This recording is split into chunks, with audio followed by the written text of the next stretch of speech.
Basta sinabi ni Auntie Claire, yun. Lumabas siya, walang saksakan. Pumunta siya ng palengke, walang snatcher. Sino pa naniwalaan? Kayong taga-media? Kalokohan niyang pinagsasabi. Mga kababayan, ito po ang mainit na balita na tila ba itinatago at pilit na hindi binibigyang pansin ng mga tinaguriang bayarang media. Mga isyong mas pinipiling hindi ibalita o talakayin. Tila mga independent vloggers na lamang ang tunay na naglalakas loob maghatid ng buong katotohanan sa sambayanang Pilipino. Nagbibigay linaw, nagsusuri, at walang takot na inilalantad ang mga bagay na dapat malaman ng taumbayan. Ito ang mga balitang hindi dapat ipagwalang bahala. Mga kaganapang dapat malaman ng bawat Pilipino, anuman ang antas sa buhay. Mga opinyon at kuro-kuro ng karaniwang mamamayan na may saysay at dapat bigyang halaga. Kaya't narito ang buong detalye ng balita, isang pagbubunyag ng katotohanan na kayo mismo ang dapat humusga. Ngayon, kayo, nakikipagtulungan kayo mga mainstream media dito kay Auntie Claire. Alam nyo na ngayon, kayo na ngayon na sinisisi. Isolated lang daw yan. Ha? Yung kay Auntie Claire, lumabas siya sa bahay. Wala naman daw saksakan. Ha? Lumabas po, nagpunta po siya ng palengke. Wala namang nai-snatch. Aba, ano ba yung binabalita ninyo? Kayo talaga mga mainstream media. Kayo talaga dahilan eh. Hindi na kami. Ligtas na po yung social media. Kayong mga mainstream media, ano paniniwalaan namin? Kayo? May video kayo na nagsasaksakan? Ha? O si Auntie Claire? Kay Auntie Claire kami. Biruin niyo yun, sabi ni Auntie Claire, paglabas niya ng pintuan, walang saksakan. Namalengke siya, walang snatcher. Tapos ibabalita ninyo, meron saksakan. Grabe naman kayong mga mainstream media kayo. Ha? Kaya napapasama ang gobyerno dahil sa inyo. Aba, lumabas sa bahay, walang saksakan. Ano ba naman kayo? Wala namang snatcher sa palengking pinamamalengkehan ni Auntie Claire. Sino ka panipaniwala? Hindi talaga kayo kapanipaniwala, kayong mainstream kayo. Nanonood ba kayo sa PTV4? Ay, kalaban ba yun?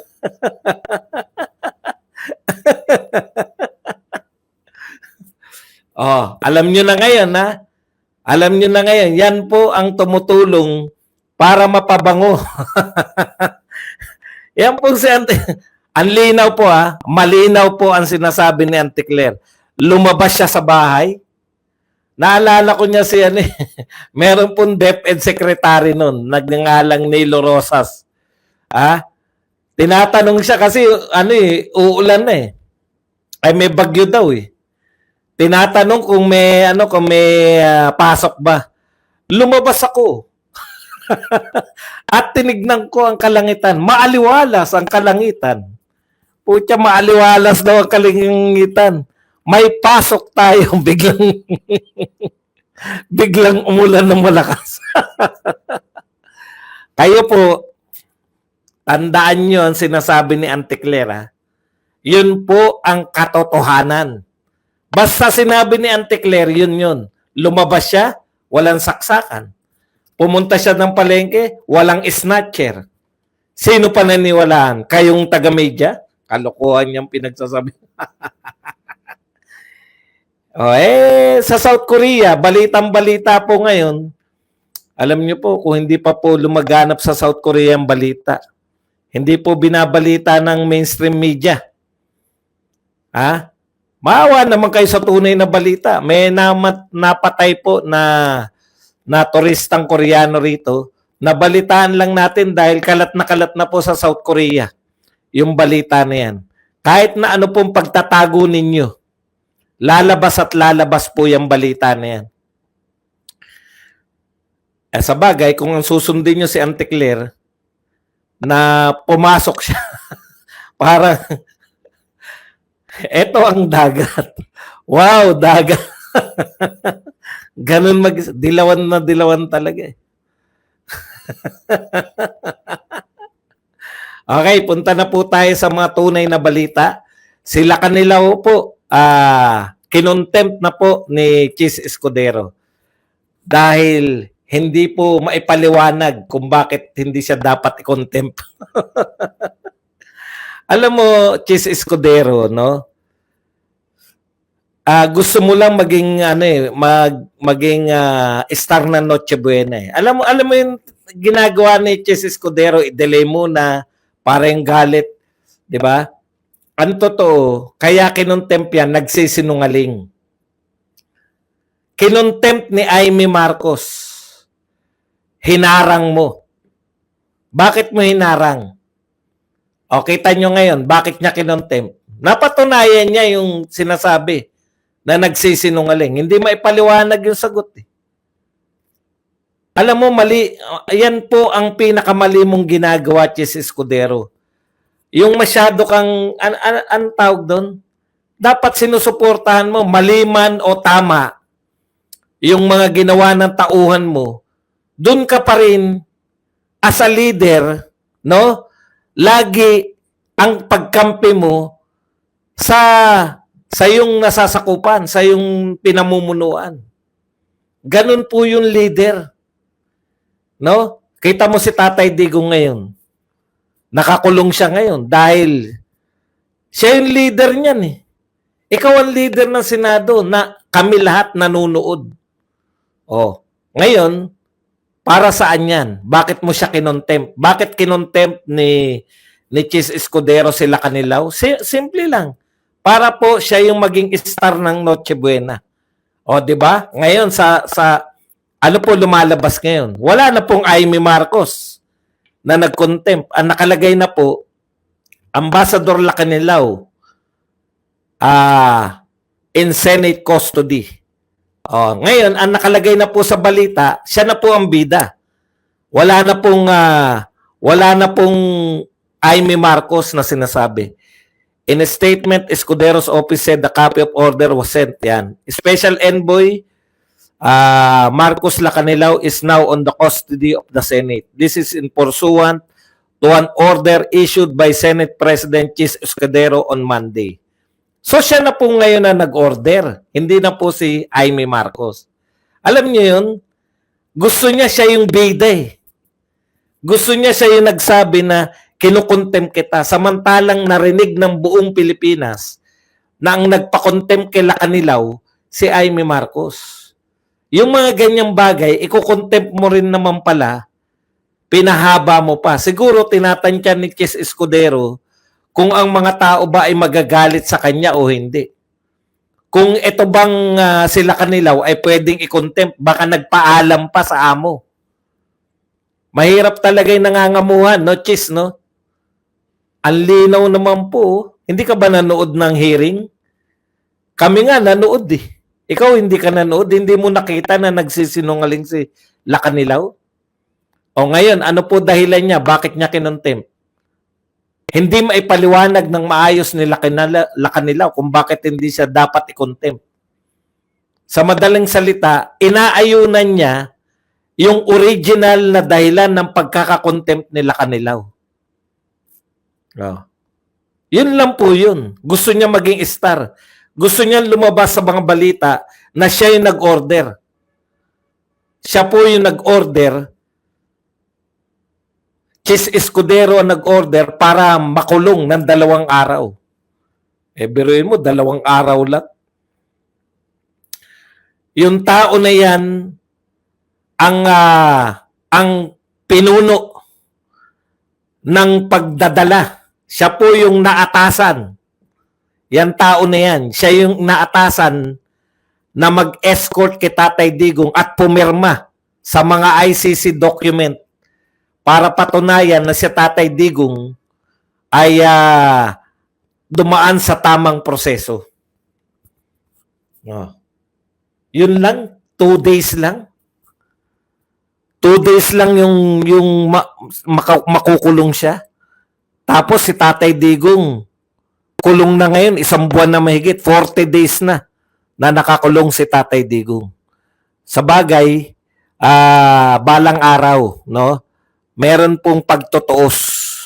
Hindi man ngayon sa immediate, darating at darating. Kasi ang mga tao ngayon, alam na yung ginawa ninyo. Ang mga tao ngayon, lahat po nagsasabi, Kahit nga yung Supreme Court Justice na si Adolf Ascuna, sinasabi niya, tama naman yung warrant of arrest. Ang mali, yung hindi ninyo iniharap si Tatay Digong sa local court.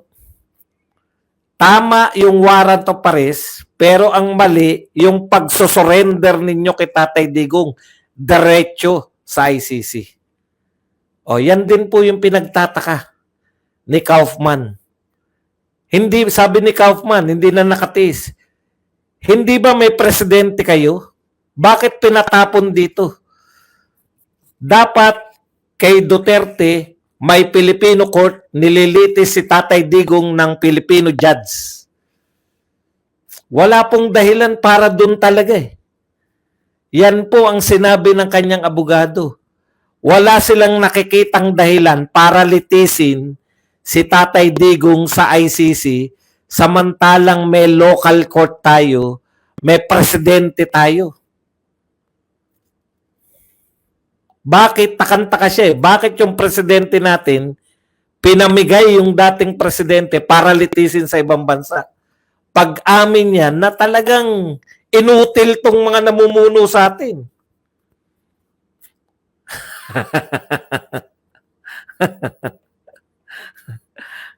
Opo, totoo yan.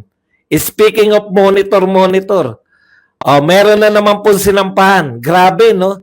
War against ang nangyayari kay Tatay Digong, mga totoong problema eh. Ha?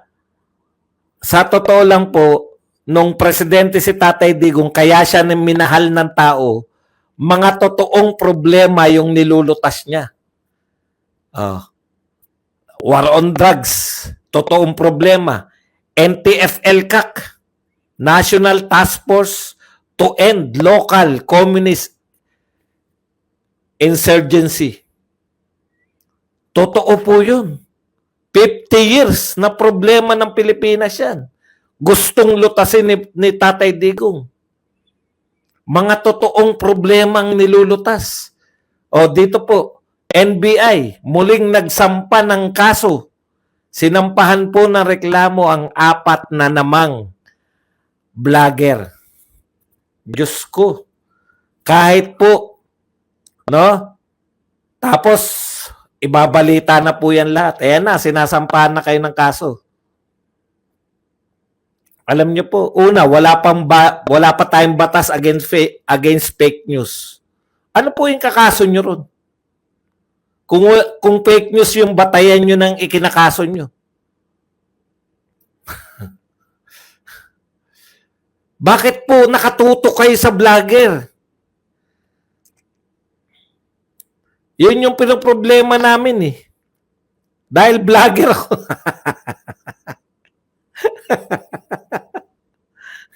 Hindi po dahil vlogger ako. War against fake news. Wala pong, ang solusyon po, ibig sabihin, matagal na po. Panahon po ni Tatay Digong, may mga tumitira din po kay Tatay Digong. May mga fake news din po kay Tatay Digong. Pero wala pong epekto yan dahil nagtatrabaho si Tatay Digong. Nilulutas niya yung mga tunay na problema. Kaya kahit na anong fake news nyo kay Tatay Digong, teka pala, ano ba yung pinipake news dito sa presidente na to? Kayo gigil na gigil. O kaugnay po yan ng mga splice daw po. Splice daw po ng mga sinabi. Ano po ba nangyari nung tinapay o? Kaya po tayo mga kapatid, pwede po ba wag na kayong share pag hindi nyo po alam kung saan nanggaling. Kasi po, mainit talaga itong mga to. Tapos sasabihin kayong vlogger kahit hindi kayo. Hindi ko naman alam kung sino yung mga vlogger na yan. Halos kilala ko na po yung mga pro-Duterte vloggers. Wala naman pong sinabi dun sa mga yun. Baka yung mga nag-share lang po yan. Kawawa naman. Mga pangkaraniwan tao. Nakakaano, no? Bakit masyadong mainit kayo sa mga vlogger? Yung mga vlogger naman, nagsasabi lang ng totoo. Ang dami pong pagkakamali ng mga mainstream media. Correct. Parang pag vlogger ka sa Pilipinas, lalo na pro Duterte vlogger ka, bawal ka magkamali. 'Di ba? Kinakailangan alam mo kagad kung fake news o hindi. Naglipa na po 'yan. Pag sinare mo ba 'yan? Okay. Nakakaawa po, no? Kasi hindi ko maintindihan kung pag dinamdam mo talaga yung mga ginagawa nito mga to. Si Claire, si Auntie Claire po, kailan nyo po huhulihin? O, nagsabi siya, fake news peddler si Roque. Yun po ba ay news, yun po ba ay katotohanan o opinion niya lang? Ang pagkakaiba, PCO siya. O eto ngayon, taga-gobyerno siya. Pero yung mo sasabihin mo, mamaliitin mo yung mga krimen, isolated lang daw yan. Napakarami namang isolated na yan. Tignan nyo po yung sinasabing isolated, isa-isahin po natin. Ngayon lang pong araw na to. Ano-ano po yung mga isolated crime? Meron pong Korean, meron pong Koreano na namatay na napatay. Ayun pala hinablot lang ng laban. O yan, allergic yung mga yan sa mga nanlaban eh. O eto pa po. 5 empleyado ng isang panaderia. Yan, namasaker sa Antipolo. Alam niyo po, nung panahon ni Duterte, wala na po itong massacre na to. O, pinutukan po sa SJDM. Anong tawag doon? Iced tea? Hindi, may tawag doon eh. Sa iniinuman nila. Oh, balita yan, Auntie Claire. Ito po, 5 lang nakalagay rito sa DCRH eh. DCRH, kulang kayo ha. Ayan po, balita po, dumating na yung family ng napatay na Korean. Napakasakit para sa family niya. Oh, ito pa po. Sikat na sa South Korea. Turista, hinablot ang bag, binaril, patay. Turista po yun. Tapos, meron pa po. Rider. Rider. Sinaksak ng pasahero. Auntie Claire, hindi mo ba nakita? Kasalanan niya yung media. Lumalabas naman si Auntie Claire, wala naman nakikita eh. Ha? Kayo talaga pinutukan sa milk tea. Yun, hindi iced tea, milk tea. Correction. Thank you po sa correction. Iced tea po, milk tea po, hindi po iced tea ang kita mo. Sunod-sunod po yan. Ngayong araw lang po balita yan na iba pa yung kahapon. Kaso nga, lumabas si Auntie Claire, wala naman po nakita.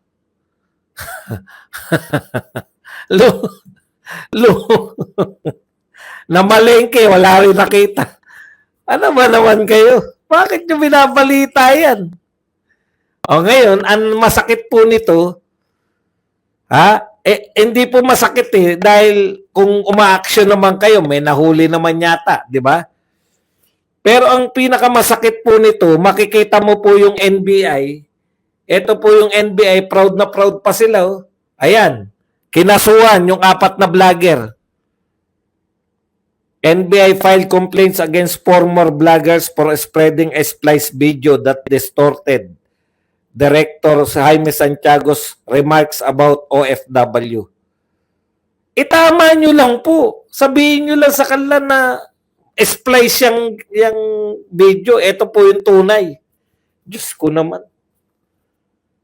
Di po ba ang dami pong krimen na nangyari ngayon? Tapos ang iharap nyo sa tao, kinasuhan po namin yung 4 na vlogger. At yun nga mga kababayan, anong masasabi niyo sa balitang ito? Maaring ihayag ang inyong opinyon at kuro-kuro sa comment section sa ibaba. Huwag din kalimutang mag-like, mag-subscribe at mag-share sa bidyong ito. Maraming salamat sa panonood.